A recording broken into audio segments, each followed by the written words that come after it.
Halo, aku Ray. Hai, aku Diva. Hai, aku Nisa. Hai, aku Awa. Hai, aku V. Selamat datang di video edukatif mengenai sistem endokrin, di mana kita akan membahas lebih dalam tentang kelenjar testis, salah satu organ penting pada sistem reproduksi pria. Meski ukurannya kecil dan tersembunyi di dalam skrotum, testis punya peran besar, bukan hanya dalam memproduksi sperma, tapi juga dalam menghasilkan hormon yang sangat penting, yaitu testosteron. Agenda pembahasan kali ini meliputi 1. Pengertian sistem endokrin, 2. Struktur anatomi testis, 3. Sistem pengatur hormon, 4. Sintesis hormon testosteron, 5. Sekresi dan perjalanan testosteron, 6. Fungsi testosteron, 7. Mekanisme umpan balik negatif, 8. Gangguan pada testis. Sistem endokrin merupakan sistem pengatur yang terdiri dari berbagai kelenjar penghasil hormon. Beberapa kelenjar endokrin utama dalam tubuh yaitu hipotalamus, kelenjar pituitari, dan kelenjar pineal. Lalu kelenjar tiroid dan paratiroid di dekat leher. Kemudian kelenjar adrenal di atas ginjal, pankreas berada di belakang perut, dan gonad yaitu testis untuk laki-laki dan ovarium untuk perempuan. Hormon ini bertindak sebagai pembawa pesan kimia yang mengatur banyak fungsi, dari pertumbuhan, metabolisme, hingga reproduksi. Sistem endokrin bekerja lebih lambat dan berefek lama dibanding sistem syaraf yang menggunakan sinyal listrik. Dalam sistem ini, testis menjadi salah satu kelenjar utama pada pria. Testis berbentuk oval dan terletak di dalam skrotum, bertanggung jawab untuk memproduksi sperma dan hormon testosteron. Testis dibagi menjadi beberapa bagian yang disebut lobule. Setiap lobule berisi tubulus seminiferus. Ini adalah saluran kecil yang berkelok-kelok di dalam lobule. Disinilah proses spermatogenesis atau pembentukan sperma terjadi. Setelah diproduksi di tubulus seminiferus, sperma akan masuk ke jaringan saluran yang saling berhubungan yang disebut rete testis. Selanjutnya, sperma bergerak dari rete testis ke epididymis yang terletak di belakang testis, di mana mereka mengalami pematangan dan penyimpanan. Sperma dari epididymis menuju uretra dibawa oleh saluran panjang yang disebut vas deferens. Testis dikelilingi oleh beberapa lapisan pelindung yang penting untuk fungsinya. Tunika albuginea adalah lapisan fibrosa tebal yang langsung mengelilingi testis, memberikan perlindungan struktural. Di luarnya terdapat tunika vaginalis, yaitu lapisan yang berasal dari peritoneum dan berfungsi sebagai pelindung tambahan. Testis juga dilindungi oleh skrotum, kantung kulit di luar tubuh yang tidak hanya melindungi testis dari cedera, tetapi juga mengatur suhunya agar tetap optimal untuk produksi sperma. Selain itu, testis dihubungkan dengan tubuh melalui spermatic cord, sebuah bandel jaringan yang berisi vas deferens, pembuluh darah, saraf, dan pembuluh limfatik, memastikan suplai nutrisi dan oksigen yang dibutuhkan untuk fungsi testis yang normal.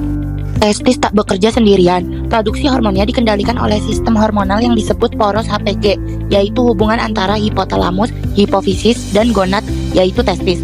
Hipofisis atau pituitari dan pineal terhubung pada hipotalamus.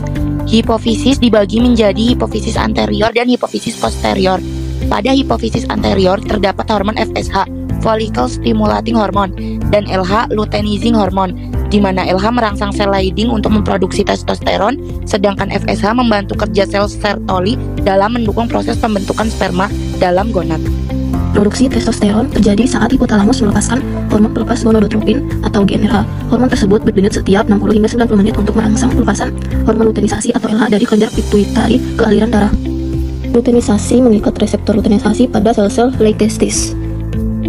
Peristiwa tersebut mencakup kolesterol yang digambarkan sebagai LDL menjadi pregnanolon yang diikuti oleh serangkaian reaksi yang mengubah pregnanolon menjadi testosteron.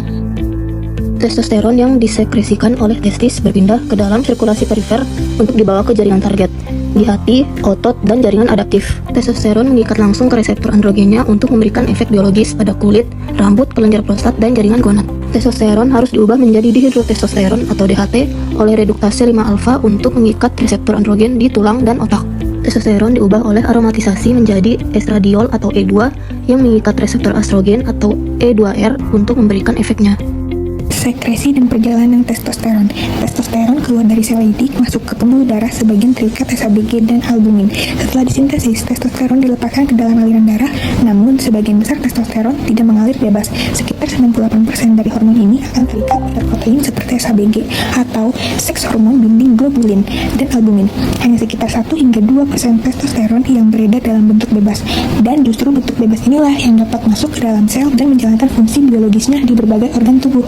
Produksi testosteron dikendalikan oleh hipotalamus dan kelenjar pituitari di otak. Mereka menentukan seberapa banyak testosteron yang diproduksi oleh testis dan dalam jumlah yang lebih kecil oleh ovarium dan kelenjar adrenal.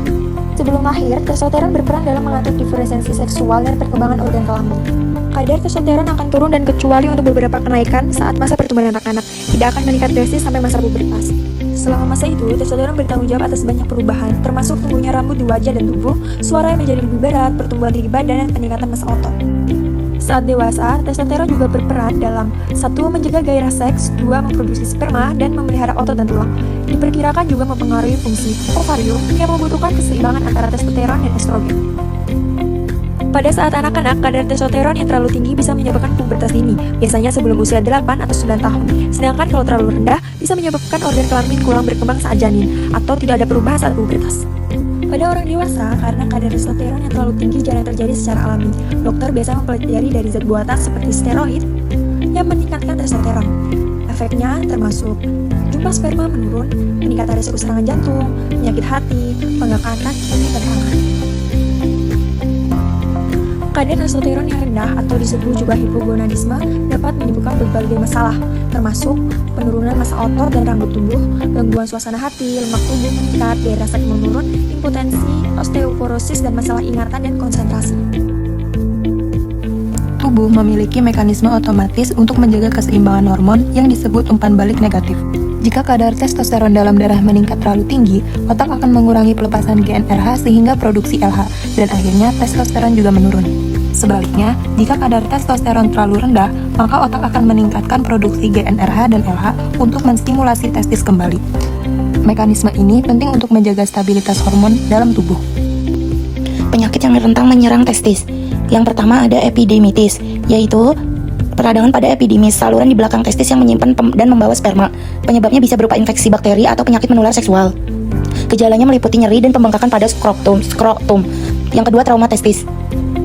Cedera fisik pada testis akibat benturan atau tekanan misalnya saat berolahraga atau kecelakaan. Dapat menyebabkan nyeri hebat, pembengkakan, dan memar. Yang ketiga, varikokel. Pembesaran pembuluh vena di dalam skrotum mirip varises pada kaki. Kondisi ini dapat mengganggu produksi sperma dan menyebabkan infertilitas. Keempat, ada orkitis, yaitu peradangan pada testis yang sering disebabkan oleh infeksi virus seperti gondongan. Gejalanya termasuk nyeri, pembengkakan, demam, dan mual. Terakhir, kanker testis. Pertumbuhan sel abnormal di testis yang dapat menyebar ke bagian tubuh lain. Tanda-tandanya meliputi benjolan atau pembengkakan pada testis. Faktor risiko termasuk riwayat keluarga dan testis yang tidak turun. Itu tadi penjelasan tentang kelenjar testis dalam sistem endokrin. Testis tidak hanya berperan dalam reproduksi, tapi juga sangat penting dalam menjaga keseimbangan hormon pria. Dengan memahami bagaimana testis bekerja, kita bisa lebih menghargai pentingnya menjaga kesehatan reproduksi dan hormonal. Bye. Sampai ketemu lagi.